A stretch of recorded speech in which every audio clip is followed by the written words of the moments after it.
शिक्षकों के वेतन पर बड़ी खबर निकलकर सामने आ रही है। शिक्षा विभाग के अपर मुख्य सचिव डॉक्टर बी राजेंद्र ने बैठक की है और बैठक में कई सारे निर्देश दिए हैं। नमस्कार, दर्श न्यूज में आपका स्वागत है। मैं हूं अनुराग। बड़ी खबर निकलकर आ रही है। शिक्षा विभाग के अपर मुख्य सचिव डॉक्टर बी राजेंद्र ने समीक्षा बैठक की है। दरअसल वीडियो कॉन्फ्रेंसिंग के जरिए उन्होंने तमाम जो शिक्षा विभाग के अधिकारी हैं उनके लिए निर्देश जारी किए हैं। तो शिक्षा विभाग के अपर मुख्य सचिव डॉक्टर बी राजेंद्र की अध्यक्षता में पिछले दिनों बैठक हुई है और उसमें सभी क्षेत्रीय शिक्षा उपनिदेशक, सभी जिला शिक्षा पदाधिकारी और सभी जिला कार्यक्रम पदाधिकारी के साथ वीडियो कॉन्फ्रेंसिंग हुई है, उनकी बैठक हुई है और बैठक में उन्होंने बड़ा निर्देश जारी किया है। और समीक्षात्मक बैठक के क्रम में जो उन्होंने बातें कही हैं, जो निर्देश उन्होंने दिए हैं, शिक्षा विभाग के जो जिला शिक्षा पदाधिकारी हैं या फिर क्षेत्रीय शिक्षा उपनिदेशक हैं या फिर जिला शिक्षा पदाधिकारी हों या फिर डीपीओ हों, इन तमाम लोगों के लिए निर्देश जारी किया है। इसमें शिक्षकों के वेतन पर बड़ी बात कही है, उन्होंने बड़ा आदेश जारी किया है। तो आपको वो दिखा रहे हैं जो लेटर जारी किया गया है, जो आदेश जारी किया गया है शिक्षा विभाग के अपर मुख्य सचिव की तरफ से। उसमें जो बातें लिखी गई हैं आपको बताएं कि जो सभी अधिकारियों के लिए, जो शिक्षा विभाग के वरीय पदाधिकारी हैं, उनके लिए जो निर्देश जारी किया है शिक्षा विभाग के अपर मुख्य सचिव डॉक्टर बी राजेंद्र ने, उसमें वीसी के जरिए जो बातें उन्होंने कही हैं और समीक्षात्मक बैठक के क्रम में जो है शिक्षकों के वेतन भुगतान पर बड़ी बात कही है। उन्होंने बड़ा आदेश जारी किया है शिक्षा विभाग के अपर मुख्य सचिव डॉक्टर बी राजेंद्र ने। जो उन्होंने लिखा है कि जो उन्होंने आदेश दिया है उसके मुताबिक जो खबरें निकलकर सामने आई हैं कि वीसी के जरिए जो उन्होंने बातें कही हैं वो आदेश जारी किया गया है। तो शिक्षकों के वेतन के भुगतान के संबंध में समीक्षा की गई और समीक्षा के क्रम में अपर मुख्य सचिव द्वारा वेतन भुगतान हेतु निम्नांकित आदेश दिए गए हैं। ऐसे सभी शिक्षकों जिन्हें एचआरएमएस के माध्यम से माह अक्टूबर 2025 का वेतन भुगतान नहीं किया गया है का कारण सहित शिक्षकवार विवरण जिलों से प्राप्त कर आगामी साप्ताहिक बैठक में प्रस्तुत किया जाए। तो मांगा गया है कि अक्टूबर माह का वेतन क्यों नहीं दिया गया शिक्षकों को। एचआरएमएस के जरिए जो पेमेंट किया जा रहा है वो उसका विवरणी मांगी गई है, उसका डिटेल्स मांगा गया है कि आखिर क्यों नहीं दिया गया है। तो तमाम जो अधिकारी हैं वो पेश करें कि आखिर जो शिक्षकों का वेतन अक्टूबर माह का नहीं मिला वो क्यों नहीं मिला। शिक्षकों के वेतन पर जो है उन्होंने कई सारे निर्देश दिए हैं। आगे जो उन्होंने निर्देश दिया, 7 जिले अरवल, बेगूसराय, गोपालगंज, खगड़िया, मुजफ्फरपुर, शेखपुरा और सिवान द्वारा विशिष्ट शिक्षकों को वेतन संरक्षण के उपरांत एरियर का भुगतान कर दिया गया है। इसके लिए इन जिलों को बधाई दी गई है। तो जो जिले जिन्होंने अच्छा काम किया है उन्हें बधाई दी गई है 7 जिलों को।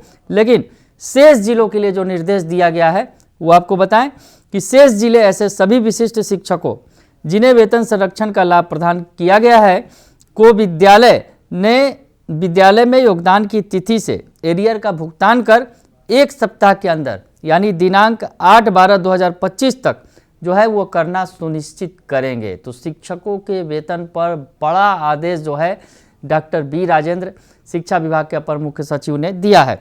हम आपको बताएं कि आगे जो आदेश दिया गया है कि 2 जिले यथा किशनगंज एवं नवादा द्वारा बताया गया कि आवंटन के अभाव में एरियर का भुगतान नहीं हो पाया है। ऐसे में इन जिलों को आज ही आवंटन उपलब्ध कराने हेतु निर्देश दिया गया। स्थानीय निकाय के शिक्षकों के वेतन भुगतान की स्थिति की भी नियमित रूप से समीक्षा करने का निर्णय लिया गया।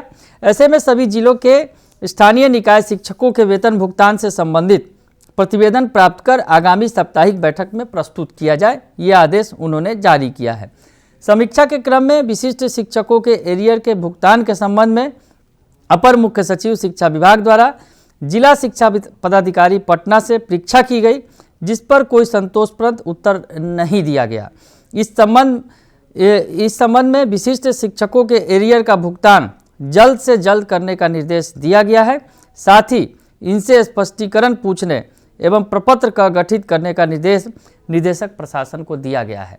यानी पटना के डीओ पर जो है नज़र टेढ़ी की है शिक्षा विभाग के अपर मुख्य सचिव ने और उनसे कारण बताओ पूछा गया है और साथ ही साथ प्रपत्र का भी स्पष्टीकरण पूछने के साथ साथ प्रपत्र का गठित करने का निर्देश दिया है कि आखिर आप पर कार्रवाई क्यों न की जाए, आपने क्यों नहीं किया। तो शिक्षा विभाग के अपर मुख्य सचिव डॉक्टर बी राजेंद्र ने पटना के डीओ पर नज़र टेढ़ी करते हुए उनसे कारण बताओ स्पष्टीकरण जो है मांगा है।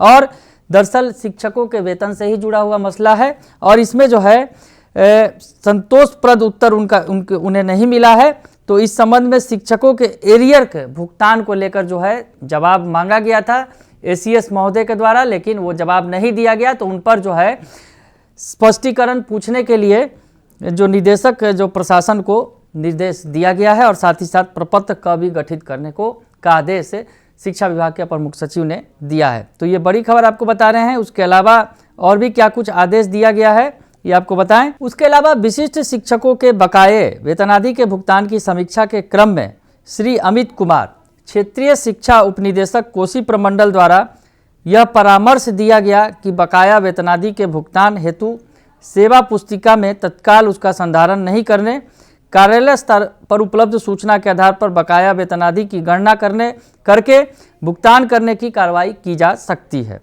अपर मुख्य सचिव शिक्षा विभाग द्वारा इस पर सहमति देते हुए बकाया वेतनादि के भुगतान के उपरांत कैंप मोड में अगले 15 दिनों तक इसकी प्रविष्टि भौतिक रूप से सेवा पुस्तिका में भी कर दी जाए का निर्देश दिया गया है। तो शिक्षकों के वेतन पर कई सारे कड़े निर्देश दिए गए हैं शिक्षा विभाग के अपर मुख्य सचिव डॉक्टर बी राजेंद्र के द्वारा। और साथ ही साथ इस दौरान पटना के डीओ यानी जिला शिक्षा पदाधिकारी के द्वारा जवाब जो है संतुष्टिपूर्ण नहीं दिए जाने पर उन पर कार्रवाई स्पष्टीकरण और प्रपत्र का गठित करने का आदेश भी शिक्षा विभाग के अपर मुख्य सचिव डॉक्टर बी राजेंद्र ने दिया है। उसके अलावा स्कॉलरशिप पर की भी समीक्षा की गई है और कई सारे मामलों का जो है उन्होंने इस पर समीक्षा की है। और शिक्षकों का वेतन का जो मुख्य मुद्दा था जो हमने आपको बताया, उसके अलावा कोर्ट केसेज के बारे में भी चर्चा की गई और अनुकंपा और नियुक्ति के आधार पर जो अनुकंपा नियुक्ति वाली बात भई आपको बता दें कि अनुकंपा नियुक्ति पर क्या कुछ चर्चा की उन्होंने। अनुकंपा के आधार पर विद्यालय लिपिक एवं विद्यालय परिचारी की नियुक्ति से संबंधित मामलों की समीक्षा के क्रम में पाया गया कि अनुकंपा पर नियुक्ति हेतु अभी तक विद्यालय लिपिक के 641 एवं विद्यालय परिचारी के 107 अर्थात कुल 748 मामले लंबित हैं। इस संबंध में अपर मुख्य सचिव द्वारा सभी जिला शिक्षा पदाधिकारी को निर्देश दिया गया कि शेष बचे विद्यालय लिपिक एवं विद्यालय परिचारी की नियुक्ति की प्रक्रिया यथाशीघ्र कर लें। उसके अलावा अपर मुख्य सचिव शिक्षा विभाग द्वारा निर्देश दिया गया कि जहां पर अनुकंपा समिति की बैठक हुई है और संख्या ज़्यादा है, यहाँ इसे 1 सप्ताह के अंदर बैठक कर नियुक्ति की प्रक्रिया पूर्ण कर ले। तो ये तमाम जो निर्देश जारी किए गए हैं शिक्षा विभाग के अपर मुख्य सचिव डॉक्टर बी राजेंद्र की तरफ से, उन्होंने बैठक की है वीडियो कॉन्फ्रेंसिंग के द्वारा। और वीडियो कॉन्फ्रेंसिंग के द्वारा जो क्षेत्रीय शिक्षा उपनिदेशक हैं या फिर जिला शिक्षा पदाधिकारी हैं या फिर जिला स्थापना पदाधिकारी हैं उनको निर्देश दिया है। और ख़ास करके वेतन पर उन्होंने सबकी क्लास ली है कि शिक्षकों का वेतन का भुगतान क्यों नहीं हुआ। और ख़ास करके उनकी सबसे टेढ़ी नज़र जो है पटना के डीओ पर रही, क्योंकि एरियर का भुगतान नहीं किया गया और एरियर के भुगतान पर पूछे जाने पर पटना के डीओ ने संतुष्टिपूर्ण जवाब नहीं दिया।